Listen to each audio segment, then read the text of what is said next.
it's time to assemble the main rotor head. I'm going to assemble fly-barless head.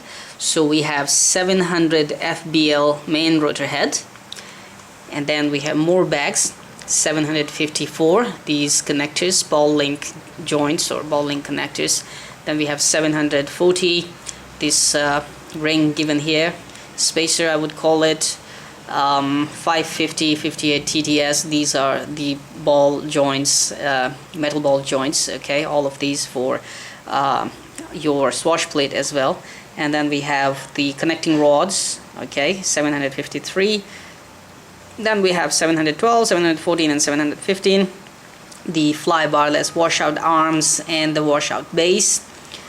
And then we have the swash plate. Alright, so these things will all go together and they will assemble. So what I'm gonna do is I'm gonna take out the swash plate and install these metal ball joints on it. After that, I will take these ball links out and put them on these connecting rods, and according to the user manual I will set their length according to user manual at the moment, but later I have to change them as per my setup. And then I will have to take these things apart and Loctite the hell out of them once again, just like I'm doing for the whole 700 assembly time. Okay, here is the main rotor head. I have Loctited it, and KDS provided these big ones, 2 hex head wrenches. Using them, I had to use lots of force and a good amount of Loctite on these big screws inside the main rotor grips. Okay, blade grips. So make sure you really use good force on these, because these blades are big, okay, and they will spin with a very good RPM. Also, KDS provided 2 different screws here, holes, like 2 different screws which will actually go on the main shaft. As you can see, one is probably not enough for this heavy helicopter, 1 and 2. Okay, now comes to the ball heads. KDS has given 2 types of ball heads. One is a little longer one is a shorter one. On the user, in the user manual, KDS recommends that we use shorter ones if we are using fly-barless head. So following the user manual, here we are, I'm using all the shorter ball heads on the swash plate. Now the swash plate is ready, main rotor head is ready. I'm gonna take out the washout base and washout arms, Loctite everything. This one is already Loctited. Now ball heads have to be Loctited on both areas, and then I'm gonna install it on the main shaft. Okay, here's the final KDS 700E. It's ready for electronics.